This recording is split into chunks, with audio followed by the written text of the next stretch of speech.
এই সরকার এযাবৎকালে যেই উপদেষ্টাগুলো নিয়োগ দিয়েছে তারা কিন্তু কোটার ভিত্তিতে কিন্তু নিয়োগ দিয়েছে। ডক্টর মোহাম্মদ ইউনূস তার বন্ধু বান্ধবীদেরকে তিনি তার বন্ধু বান্ধবের কোটায় তিনি উপদেষ্টা বানিয়েছেন। একজন ক্যান্সারের রুগীকে স্বাস্থ্য মন্ত্রণালয়ের উপদেষ্টা বানানো হয়েছে, যার নিজের স্বাস্থ্যই ভালো নেই।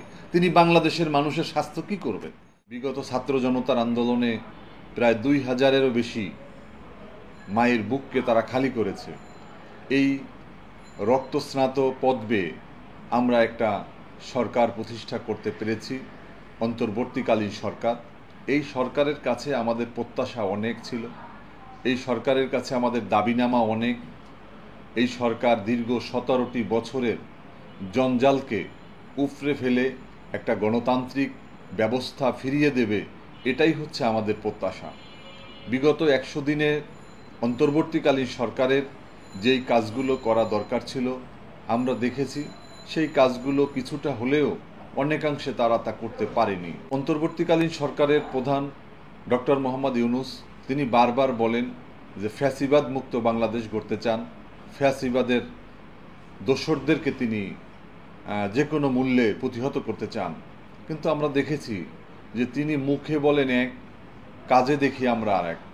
আমরা দেখেছি যে ফ্যাসিবাদের অন্যতম দোসর ফারুকীকে তিনি উপদেষ্টা হিসেবে নিয়োগ করেছেন। 5ই মে এই শাপলা চত্বরে যে গণহত্যা হয়েছিল, মুসল্লিদের উপরে যেইভাবে নির্বিচারে হাজার হাজার মুসল্লিদেরকে হত্যা করা হয়েছিল, এই শাপলা চত্বর হত্যাকাণ্ড নিয়ে তিনি যে স্ট্যাটাস দিয়েছেন তা গর্হিত কাজ এবং এটা আপত্তিকর তিনি স্ট্যাটাস দিয়েছেন।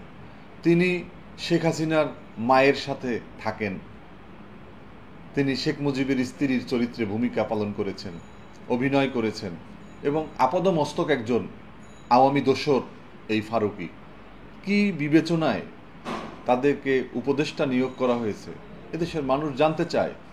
আপনারা জানেন যে ছাত্র জনতার আন্দোলনের সূচনা হয়েছিল কোটার বিরোধী আন্দোলনের মধ্য দিয়ে, কিন্তু আমরা লক্ষ্য করেছি এই সরকার এযাবৎকালে যেই উপদেষ্টাগুলো নিয়োগ দিয়েছে তারা কিন্তু কোটার ভিত্তিতে কিন্তু নিয়োগ দিয়েছে।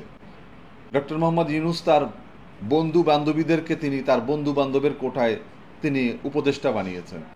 তার গ্রামীণ ব্যাংকের এমডি ছিল, স্বাস্থ্য মন্ত্রণালয়ের উপদেষ্টা করা হয়েছে, যিনি নিজেই একজন ক্যান্সারের রুগী। একজন ক্যান্সারের রুগীকে স্বাস্থ্য মন্ত্রণালয়ের উপদেষ্টা বানানো হয়েছে, যার নিজের স্বাস্থ্যই ভালো নেই। তিনি বাংলাদেশের মানুষের স্বাস্থ্য কি করবেন? তার এই স্বাস্থ্য মন্ত্রণালয় এখন রুগ্ন, এই স্বাস্থ্য মন্ত্রণালয়ের চিকিৎসা দরকার। এই স্বাস্থ্য মন্ত্রণালয় এখন নিজেই আজকে রোগাক্রান্ত হয়ে পড়ে আছে। যার কারণে আমি বলবো যে এই যে মন্ত্রণালয়গুলো এক একজনের যোগ্যতা নাই একটা মন্ত্রণালয় পরিচালনা করার। রাষ্ট্র তাকে পরিত্যক্ত ঘোষণা করেছে, রাষ্ট্র তাকে চাকরি থেকে অব্যাহতি দিয়েছে, পেনশন দিয়েছে। এই অকেজো মানুষগুলোকে সংগ্রহ করে একটা উপদেষ্টা পরিষদ করা হয়েছে। আমি মনে করি যে ছাত্রদের ভিতর থেকে তারা উপদেষ্টা পরিষদ করতে পারত। এখানে বিএনপি আছে, জামাত ইসলামী আছে, লেবার পার্টি আছে, গণ অধিকার আছে, এলডিপি আছে, অনেক রাজনৈতিক দল রয়েছে। তাদের সাথে আলোচনা করে যাদের মেরুদণ্ড আছে, যারা দেশ জাতির জন্য সাহসী ভূমিকা রাখতে পারে, যাদের সিদ্ধান্ত দেশ জাতি এবং জাতীয় স্বার্থকে রক্ষা করে, তাদেরকে নিয়ে কিন্তু উপদেষ্টা পরিষদ করলে আজকে এই 100 দিনের অর্জনটা আমরা গৌরবের জায়গায় নিয়ে যেতে পারতাম।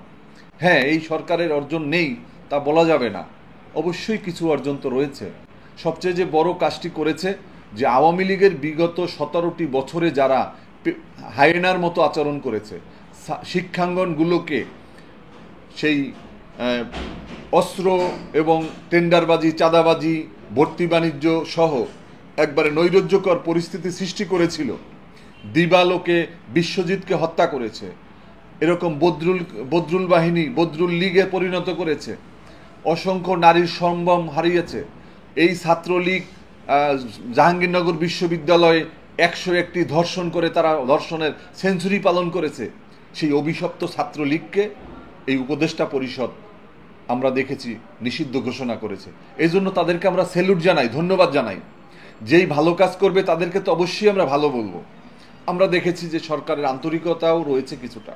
আমরা দেখেছি যে তারা কয়েকটি উপদেষ্টা পরিষদ, তারা কয়েকটি সংস্কার কমিটি করেছে।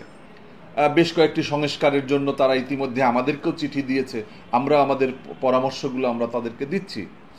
এইগুলো তারা ভালো কাজ করেছে, কিন্তু এই উপদেষ্টা পরিষদের ভিতরেই কিন্তু আজকে বিতর্কিত ব্যক্তিরা রয়েছে। আপনি জানেন যে সরিষা ভূত তাড়াতে দরকার, কিন্তু সরিষার ভিতরেই যদি ভূত থাকে তাহলে সেই ভূত কে তাড়াবে? যার কারণে আমি মনে করি যে আলী ইমাম মজুমদার তিনি সরকারের একজন উপদেষ্টা, তিনি আজকে প্রধান উপদেষ্টার কার্যালয়ে তিনি আছেন, এবং তিনি যেই প্রেসক্রিপশন দিচ্ছেন, যেভাবে তিনি পরামর্শ দিচ্ছেন, সেই ব্যক্তিগুলোকে কিন্তু উপদেষ্টা করা হচ্ছে, সেই ব্যক্তিগুলোকে সচিব করা হচ্ছে, বিভিন্ন মন্ত্রণালয়, বিভিন্ন অধিদপ্তর, বিভিন্ন পরিদপ্তর। আজকে এখনও সারা দুনিয়ায় যে সমস্ত দেশের সাথে বাংলাদেশের সম্পর্ক রয়েছে, সেই দেশগুলোর রাষ্ট্রদূত কিন্তু আওয়ামী লীগের সময়ের রাষ্ট্রদূত রয়েছে। আমরা দেখেছি যে মালয়েশিয়াতে আমাদের বাংলাদেশি সেই প্রবাসী ভাইদের উপরে হামলা করা হয়েছে, তাদেরকে লাঠিপেটা করা হয়েছে। এখন পর্যন্ত মালয়েশিয়ার রাষ্ট্রদূতকে, সেখান থেকে হাই কমিশনারকে এখন পর্যন্ত তলব করা হয়নি, তাকে এখন পর্যন্ত বহিষ্কার করা হয়নি। তো যার কারণে আমি দেখেছি যে এই সচিবালয়ের প্রত্যেকটা চেয়ারে চেয়ারে শেখ হাসিনার লেসপেন্সার বসে আছে। আজকে সুপ্রিম কোর্টের ম্যাক্সিমাম কোর্টে শেখ হাসিনার সেই শামসুদ্দিন চৌধুরী মানিকের মতো সেই কুলাঙ্গাররা বসে আজকে বিচার পরিচালনা করছে। যার কারণে এই সমস্ত জায়গা থেকে ঝাঁটিয়ে তারপর আওয়ামীদেরকে বিদায় করতে হবে, আওয়ামী দোসরদেরকে বিদায় করতে হবে। এজন্য দরকার সৎ, সাহসী এবং মেরুদণ্ডওয়ালা উপদেষ্টার দরকার, যেটা এই আমলাদের দিয়ে, এই মেয়াদোত্তীর্ণ আমলাদের দিয়ে সম্ভব নয়, আওয়ামী লীগের দোসরদের দিয়ে সম্ভব নয়। আজকে বাংলাদেশের রাজনীতিটাকে কিন্তু তিনটা শ্রেণী ধ্বংস করে দিয়েছে: আমলা, কামলা, পুঁজিপতি। আজকে শিল্পপতিরা আমরা দেখেছি যে তারা শিল্প কলকারখানা তৈরি না করে তারা দেখেছি যে বিভিন্ন এমপি, মন্ত্রী, মেয়র হওয়ার জন্য তারা অস্থির ছিল। টাকা দিয়ে শেখ হাসিনাকে সন্তুষ্ট করে তারপর তারা এমপি পদ বাগিয়ে নিয়েছে, মেয়র পদ বাগিয়ে নিয়েছে। আমি মনে করি যারা ব্যবসায়ী তারা শিল্প প্রতিষ্ঠান তৈরি করবেন, তারা মানুষের কর্মসংস্থানের ব্যবস্থা করবেন, দেশের চাকা ঘুরাবেন, কিন্তু তারা যদি রাজনীতিতে এসে রাজনীতিকে একটা বিজনেসের জায়গায় পরিণত করেছে। আজকে আমলারা চাকরি শেষ করতে না করতেই তারা গিয়ে এমপি হওয়ার স্বপ্ন দেখে, তারা গিয়ে মন্ত্রী হওয়ার স্বপ্ন দেখে, বিভিন্ন উপদেষ্টা হয়ে ভুলভাল বুঝিয়ে দেশটাকে 12টা বাজিয়ে দিয়েছে। ব্যাংকগুলো আজকে দেউলিয়া হয়ে গিয়েছে, হাজার হাজার কোটি টাকা লুট করে তারপরে নিয়ে গিয়েছে আওয়ামী লীগের বিভিন্ন এমপি, মন্ত্রী, তারপর বিভিন্ন নেতা, সরকারি কর্মকর্তা, কর্মচারীরা। কিন্তু সেই তাদেরই দোসর, তারাই আজকে দুদুকে বসে আছে, তারাই আজকে বিভিন্ন আমাদের সংস্থাগুলোতে বসে আছে। আমি মনে করি অবিলম্বে রাজনৈতিক দলগুলোকে নিয়ে এবং বিভিন্ন জোটের প্রতিনিধি এবং রাজনৈতিক দলগুলোর প্রতিনিধি যারা বিগত আন্দোলন সংগ্রামে সক্রিয় ভূমিকা রেখেছে তাদেরকে দিয়ে একটা ট্যাস্ক ফোর্স তৈরি করা দরকার। কারণ বাংলাদেশের একদিকে যেমন অর্থ সংকট রয়েছে, অন্যদিকে আওয়ামী ষড়যন্ত্র রয়েছে। আওয়ামীরা বসে নেই। দীর্ঘ 17টি বছরে আওয়ামী লীগের নেতা কর্মী এবং তাদের সুবিধাভোগী দালাল শ্রেণী যারা, তারা কিন্তু বসে নেই। তারা বিভিন্নভাবে ডক্টর মোহাম্মদ ইউনূসকে বিতর্কিত করার জন্য, প্রশ্নবিদ্ধ করার জন্য, ব্যর্থ করার জন্য, তাকে বিপদগামী করার জন্য, তাকে ক্ষমতা থেকে হারানোর জন্য তারা কিন্তু কাজ করে যাচ্ছে। তাদের এই ষড়যন্ত্র চক্রান্তকে রুখে দাঁড়াতে না পারলে এই সরকার ব্যর্থ হবে।